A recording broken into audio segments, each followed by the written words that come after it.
کہ اگر کسی لڑکی کو اگر کوئی لڑکا پسند آ جائے اس کے ایمان کی بنیاد پر، دین کی بنیاد پر، اچھے اخلاق کی بنیاد پر، تو یہاں تک کہ وہ اپنے بلا سے درخواست کر سکتی ہے، اپنے والدین سے درخواست کر سکتی ہے، اپنے بھائیوں کو بتا سکتی ہے، اپنے ماں باپ سے اظہار کر سکتی ہے. شریعت اسلامیہ نے اس کی گنجائش کی ہے، لیکن ایک حد کے تحت. عجیب حضرت موسیٰ علیہ السلام کو وہ پورا واقعہ آپ کے سامنے رکھی. جس موقع پر حضرت موسیٰ علیہ السلام مصر سے مدین کی طرف نکلے تھے، تفصیل کا موقع نہیں ہے کہ میں پورا واقعہ آپ کے سامنے تفصیل سے بیان کروں. جو محل اشتہار ہے میں اس پر روشنی ڈالنا چاہتا ہوں کہ جب موسیٰ علیہ السلام مدین کو پہنچ گئے،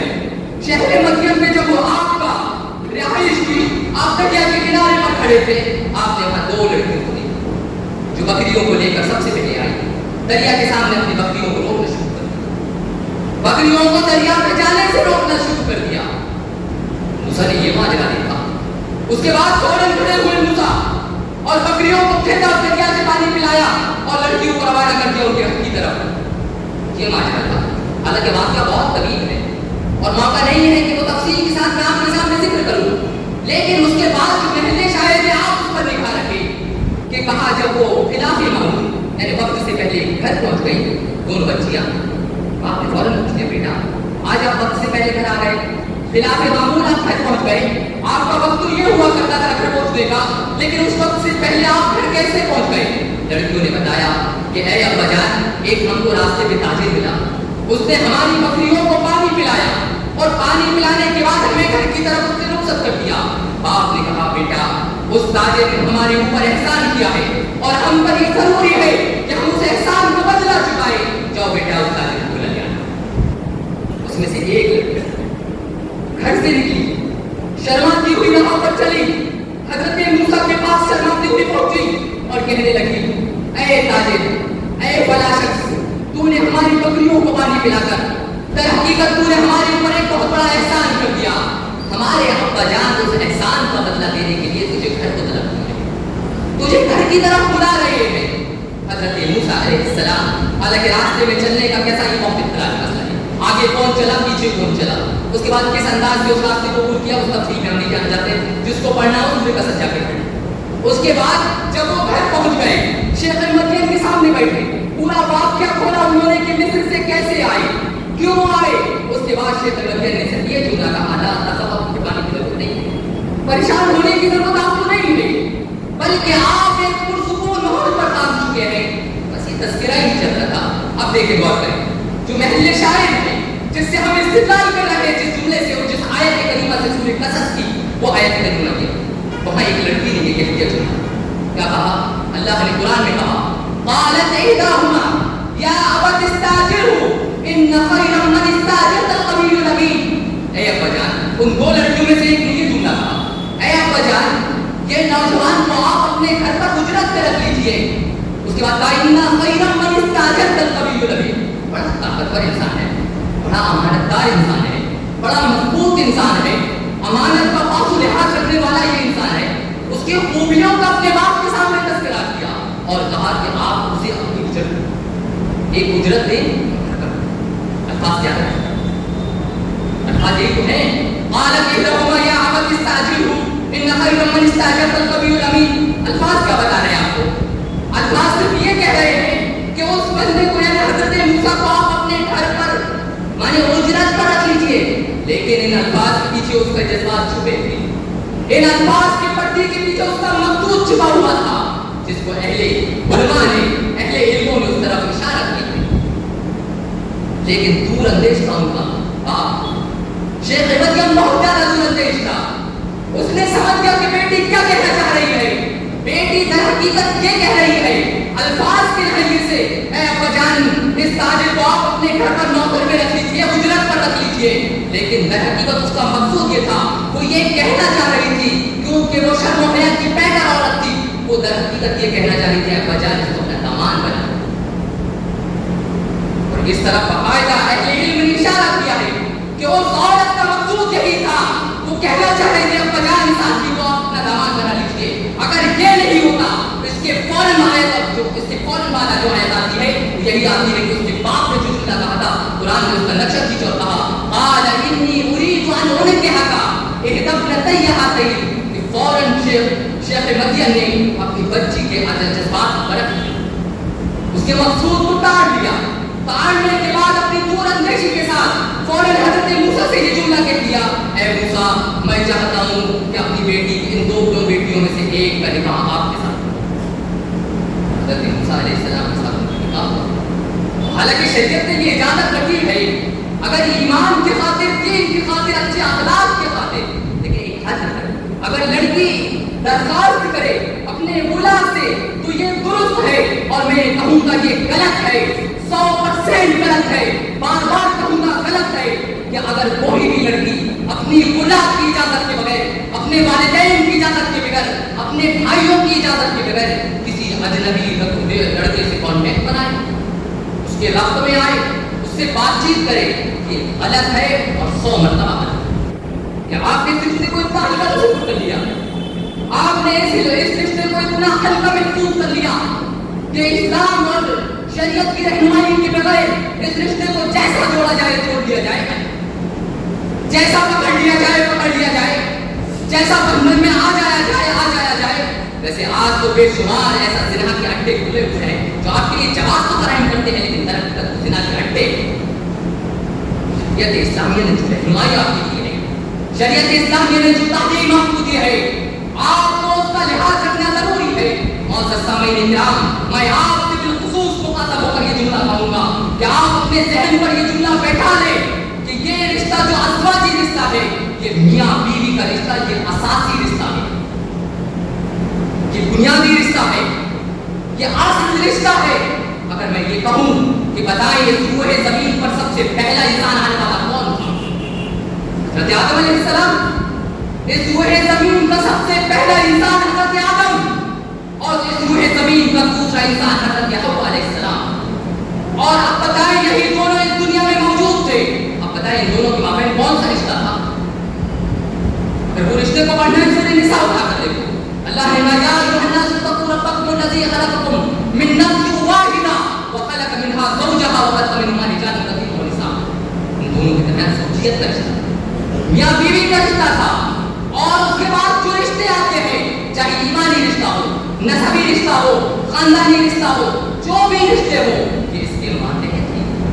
گویا کہ آپ کا یہ میاں اور بیوی کا رشتہ درحقیقت یہ ایک جڑ کی حیثیت رکھتا ہے، اور آپ جانتے ہیں جڑ جتنی زیادہ مضبوط ہو درخت اتنا زیادہ مضبوط، جڑ جتنی زیادہ مضبوط ہوگی درخت اتنا زیادہ پھلدار ہوگا، درخت اتنا زیادہ سایہ دار ہوگا، درخت اتنا زیادہ ثمرآور ہوگا۔ کہا بس یہی مثال ہے کہ اگر آپ کا یہ رشتہ جتنا زیادہ مضبوط ہوگا، در حقیقت ان رشتوں سے جو خاندانیں بن رہی ہیں، جو اسرے وجود میں آ رہے ہیں، جو خاندان کا وجود ہو رہا ہے، در حقیقت یہ بھی اتنے ہی زیادہ مضبوط ہوں گے جتنا آپ کا یہ میاں اور بیوی کا رشتہ مضبوط ہے۔ غور کریں معزز سامعین کرام، اس کے لیے اتنا کافی تھا کہ اس بوڑھے زمین کا سب سے پہلا رشتہ، اور اگر میں یہ کہہ دوں تو بجانا ہوگا کہ یہ عرش کا سب سے پہلا رشتہ جو عرش پر قائم ہوا تھا، وہ بھی یہی ازدواجی رشتہ تھا۔ بوڑھے زمین کا سب سے پہلا رشتہ، عرش کا سب سے پہلا رشتہ، یہی میاں اور بیوی کا رشتہ تھا۔ اس کی اہمیت کے لیے کافی تھا، لیکن غور کریں معزز سامعین کرام، اس کے باوجود بھی اللہ رب العالمین نے اس رشتے کی اہمیت کو مد نظر پیش کرتے ہوئے جنت میں بھی اللہ رب العالمین نے اس رشتے کو برابر قائم بتایا تھا۔ جنت میں کس چیز کی کمی ہے، کن نعمتوں کی کمی ہے؟ انسان کو جس سے چاہے سیراب ہو سکتا ہے، جس سے چاہے لطف اندوز ہو سکتا ہے، ہزار قسموں کی نعمت ہے جنت میں، لیکن اللہ رب العالمین نے جنت میں بیوی کا بھی لوگوں کے لیے اہتمام کیا ہے۔ قرآن کھول کر دیکھیں، اللہ نے قرآن میں حضرت آدم کی کہا وَقُلْ يَا آدَمُ اسْكُنْ أَنْتَ وَزَوْجُكَ الْجَنَّةَ، اے آدم تم اور تمہاری بیوی جنت میں رہے، جو لگے وہ کھائے، جو نعمتوں سے چاہے سرفراز ہو، لیکن وَلَا تَقْرَبَا هَٰذِهِ الشَّجَرَةَ، اس درخت کے قریب مت جانا، کیونکہ اس سے پہلے شیطان اور حضرت آدم کا ایک معاملہ ہوا تھا، جو سجدے کا معاملہ ہوا تھا، تو وہاں سے شیطان چاہتا تھا کہ میں حضرت آدم بیٹھا ہوں، وہ تفصیلی مسئلہ ہے۔ لیکن آپ دیکھیں جنت میں بھی اللہ رب العالمین نے اس رشتے کا اہتمام کیا ہے، لوگوں کے لیے بیویوں کا اہتمام کیا ہے۔ تو غور کریں معزز سامعین کتنا اہمیت کا حامل ہو گئی رشتہ۔ مختلف وجوہات ہو سکتی ہے اس کی، ہو سکتا ہے کہ وہاں تک کی رسائی ہماری نہ ہو، لیکن ایک آیت کریمہ ایسی ہے اس کے وجود کا اشارہ دیتی ہے، لیکن ہو سکتا ہے کہ ہم اپنی قلبی علمی کی وجہ سے وہ حکمت میں شمار کرتے ہیں، ہو سکتا ہے حکمت اور زیادہ بڑا اور زیادہ بلند ہو۔ اللہ نے قرآن میں کہا وَمِنْ آيَاتِهِ أَنْ خَلَقَ لَكُم مِّنْ أَنفُسِكُمْ أَزْوَاجًا لِتَسْكُنُوا إِلَيْهَا۔ اللہ نے قرآن میں کہا کہ اللہ رب العالمین کی حکمتوں کی نشانیاں تو بے شمار ہیں، بہت زیادہ حکمتوں کی نشانیاں ہیں۔ اسی حکمت میں سے ایک حکمت یہ ہے کہ تمہاری بھی جنس سے، انسانوں میں سے ہی تمہارے جوڑے بنائے گئے۔ کیوں بنائے گئے؟ لِتَسْكُنُوا إِلَيْهَا، تاکہ تم ان سے سکون حاصل کرو۔ غور کریں ایک جملے میں رک کر کہ اللہ رب العالمین نے سکون کے ساتھ الہ کو لے کر آیا، کہا لِتَسْكُنُوا إِلَيْهَا، کہ آپ ان سے سکون حاصل کریں۔ عربی زبان میں ما لفظ آتا ہے جس کے معنی ہوتے ہیں ساتھ، یہ بھی کہہ سکتا تھا لِتَسْكُنُوا مَعَ، ان کے ساتھ مل کر سکون حاصل کریں۔ کہ یہ بھی ایک اندہ کا لفظ عربی زبان میں آتا ہے جس کے معنی ہوتے ہیں قریب کے پاس کے ہوتے ہیں، وہ بھی کہہ سکتا تھا کہ لِتَسْكُنُوا عِندَهَا، کہ ان کے پاس جا کر سکون حاصل کریں، لیکن اللہ نے وہ استعمال نہیں کیا، بلکہ کہا لِتَسْكُنُوا إِلَيْهَا،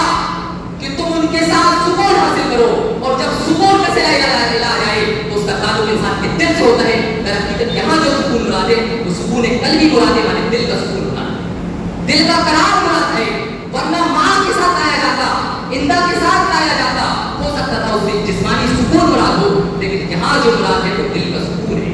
در حقیقت یہ اہلیہ، یہ زوجات، یہ بیویاں در حقیقت ہمارے لیے ہمارے دلوں کا سکون ہے، ہمارے دلوں کا قرار ہے۔ اور سامعین کرام، یہ رشتہ اتنا زیادہ مضبوط ہے، اگر میں یہ کہوں تو وجہ نہ ہوگا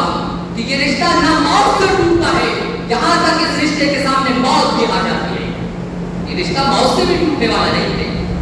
خاوند کا انتقال ہوا، بیوی کی دنیا میں باقی ہے، بیوی کا انتقال ہوا، شوہر دنیا میں باقی ہے۔ یہ اگر انتقال پر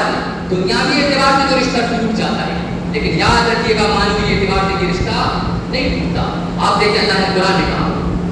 وَالَّذِينَ آمَنُوا وَاتَّبَعَتْهُمْ ذُرِّيَّتُهُم بِإِيمَانٍ أَلْحَقْنَا بِهِمْ ذُرِّيَّتَهُم، کہ کہا اے وہ لوگوں جو ایمان لے آئے، اگر آپ نے اپنے بچوں کی صحیح تعلیم و تربیت کا قصد کیا ہو، اگر آپ نے اپنے بچوں کو شریعت اسلامیہ کے اصول اور درس دیا ہو، اگر انہیں پڑھایا ہو، رسول اکرم صلی اللہ علیہ وسلم کے فرمودات کیا ہیں، ان تمام کی تمام چیزوں پر اگر آپ نے روشنی ڈالی اور آپ کے بچوں نے اگر اس کی اتباع کر لی، تو کہا جنت میں اگر وہ بھی موجود ہیں، میاں بیوی بھی جنت میں موجود ہیں، اگر بچوں کے پاس نیکیاں کم ہو اور ان کے والدین اونچے مقام، جنت کے بلند مقام پر ہو، اونچے مقام پر ہو، اللہ کے دعا الحقنا بہم ذریتہم، ہم تمہاری اولاد کو ان کے نچلے مقام سے اٹھا کر ان کے بچوں والدین جو ہے ان کی بلند مقام پر جا کے حاصل کریں گے۔ خاندان کی طرح رہو گے،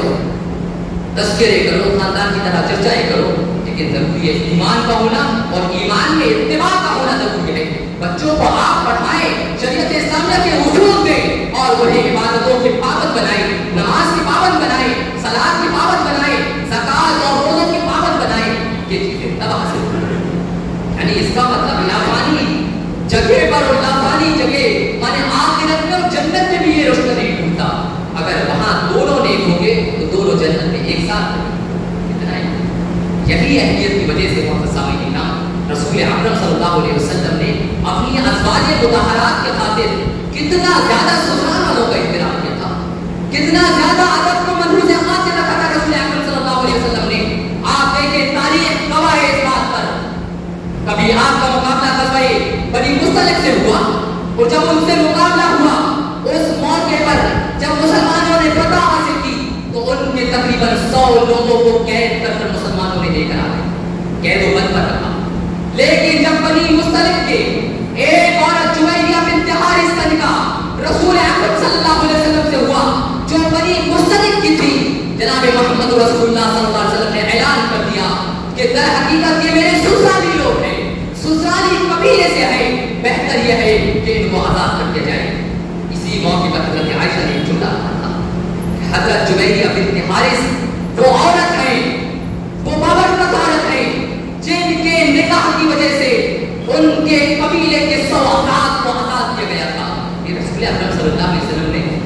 اپنے سسرال والوں کا کتنا احترام کیا، کتنا عزت کو محفوظ خاطر تھا۔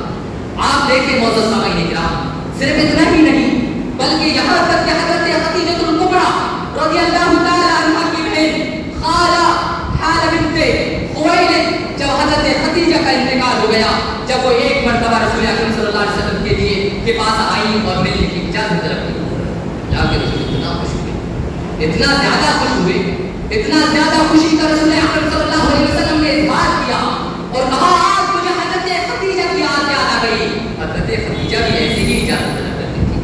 باقاعدہ اس کا خیر مقدم کیا گیا۔ رسول اکرم صلی اللہ علیہ وسلم نے استقبال کیا، بیٹھالا اور ضیافت کی۔ صرف اتنا ہی نہیں معزز سامعین کرام، حضرت عائشہ رضی اللہ تعالیٰ عنہ کے بارے میں آتا ہے کہ ان کے دادا جو ابو قحافہ تھے، جو ابھی اسلام قبول نہیں کیے تھے، لیکن آخری عمر میں جب اسلام قبول کرنے کا اظہار کیا اور وہ چل کر جب رسول اکرم صلی اللہ علیہ وسلم کے گھر آئے، رسول اکرم صلی اللہ علیہ وسلم نے یہ واقعہ دیکھا، افسوس کا اظہار کیا، احساس ہوا، فوراً حضرت عائشہ سے مخاطب ہوئے اور کہا اے عائشہ مجھے بتانا تو تھا کہ ابو قحافہ ہمارے گھر میں ایک اسلام قبول کرنے کے لیے آ رہے ہیں، میں ان کو اپنے گھر نہ آنے دیتا بلکہ اپنے قدموں سے چل کر میں ان کے گھر جاتا۔ غور کریں معزز سامعین کرام، یہ رسول اکرم صلی اللہ علیہ وسلم ہے جو حضرت عائشہ کے دادا ابو قحافہ کا احترام ہے۔ صرف اتنا ہی نہیں بلکہ یہاں تک کہ رسول اکرم صلی اللہ علیہ وسلم نے اپنی ازواج مطہرات کے ساتھ وہ جلیل القدر صحابی کو آپ کے علاوہ بہت سے یہودی لوگ تھے، عیسائی لوگ بھی تھے، مشرک لوگ بھی تھے جو سسرالی رشتے سے ہٹے تھے، لیکن رسول اکرم صلی اللہ علیہ وسلم نے ان سے بھی رشتہ بنا یہ ازواج مطہرات کی وجہ سے، یہ سسرالی رشتے کی اہمیت کی وجہ سے۔ معزز سامعین کرام، یہاں تک کہ خود رسول اکرم صلی اللہ علیہ وسلم سے صرف ازواج مطہرات کا اہتمام نہ کرتے تھے بلکہ ازواج مطہرات کی کوئی سہیلیاں آ جاتی تو بڑے ادب و احترام کے ساتھ ان کے ساتھ پیش آتے تھے۔ آپ دیکھیں ایک مرتبہ حسانہ کا واقعہ ہے کہ ایک مرتبہ وہ رسول اکرم صلی اللہ علیہ وسلم سے ملاقات کے لیے اجازت طلب کی، رسول اکرم صلی اللہ علیہ وسلم کہتے ہیں ملاقات استماع سے کی۔ اس کے بعد رسول اکرم صلی اللہ علیہ وسلم بار بار ان سے ان کی حالت کو دریافت کرتے تھے، ان کے بارے میں پوچھتے رہے، بڑے طویل موضوعات پر رسول اکرم صلی اللہ علیہ وسلم کی گفت و شنید ہوتی رہی، بات چیت ہوتی رہی۔ حضرت عائشہ نے یہ ماجرا دیکھا، کہا اللہ کے رسول وہ عورت کون تھی جس سے اتنا زیادہ وقت آپ نے گزارا، جس سے بار بار آپ دریافت کرتے تھے اس کی حالت کو؟ فوراً کہا یہ میری پہلی بیوی حضرت خدیجہ الکبریٰ رضی اللہ تعالیٰ عنہ کی سہیلی تھی اور ان کی وجہ سے اپنی زوجہ کی وجہ سے برابر اس کا اہتمام کرتے تھے۔ یعنی انتقال کے بعد بھی آپ کو احترام کرنا ہے، اس کا مطلب یہ نہیں کہ اگر ہماری بیوی کا انتقال ہو جائے تو ہمارے سسرال والوں سے رشتہ ختم نہ، بلکہ یہ رشتہ تو اتنا لمبا چلتا ہے معزز سامعین کرام کہ آپ تصور بھی نہیں کر سکتے۔ دو تین جملے کہہ کے میں اپنے خطبے کو ختم کروں گا۔ آپ دیکھیں رسول اکرم صلی اللہ علیہ وسلم جب ایک اسلامی فوج کو مصر کی طرف روانہ کر رہے تھے تو آپ اس کی قیادت حضرت عمرو بن عاص کو دی۔ عمرو بن عاص کو دینے کے بعد آپ برابر جو بھی قیادت کے لیے جو بھی فوج میں نکلتا آپ ہدایت اسے کرتے، لیکن وہاں آپ یہ ہدایت کر رہے تھے کہ اہل مصر کے ساتھ آپ نرمی کا برتاؤ کرنا، ان کے ساتھ معافی و تلافی کا معاملہ کرنا۔ صحابہ کرام کا رد ہوگا اللہ کے رسول ماجرا ہے، اتنی طاقتور قوم کا ہم سے مقابلہ ہے اور آپ ان سے مقابلے کے لیے حسن سلوک کی بات کرتے ہیں، ان سے اچھے برتاؤ کی بات کرتے ہیں، لیکن رسول اکرم صلی اللہ علیہ وسلم نے وہاں یہ جملہ اس لیے کہا تھا کیونکہ آپ دیکھیں رسول اکرم صلی اللہ علیہ وسلم کی کوئی بھی بیوی ایسی نہیں تھی جو جس کا تعلق لے سکتے ہو، وہ قبطیہ تھی جو بعد میں آئی تھی، لیکن وہاں پر رسول اکرم صلی اللہ علیہ وسلم نے کس سسرالی اور ننھیالی رشتے کا احترام کیا تھا۔ آپ دیکھیں کہ حضرت ابراہیم علیہ السلام کی شادی کیسے ہوئی اور کیونکہ ان کے بارے میں جب پوچھا جاتا تھا کہ یہ قربانیاں کیا ہیں تو فوراً آپ یہ بیان کرتے تھے یا سنت ابیکم ابراہیم، یعنی رسول اکرم صلی اللہ علیہ وسلم یہ کہتے تھے یہ ہمارے باپ ابراہیم کی سنت ہے، مانے رسول اکرم صلی اللہ علیہ وسلم کو ابراہیم کو اپنا باپ مانتے تھے، خدا حقیقت وہ باپ ہے، لیکن حضرت ابراہیم اور رسول اکرم صلی اللہ علیہ وسلم کے درمیان جو وقفہ ہے وہ ہزاروں سال کا وقفہ ہے، لیکن حضرت ابراہیم کے سسرال ہونے کی وجہ سے رسول اکرم صلی اللہ علیہ وسلم نے ان کا احترام کیا۔ معزز سامعین کرام، میں آخر میں آپ سے یہی کہوں گا یہ بڑا اہم رشتہ ہے، آپ اس کا جتنا خیال رکھیں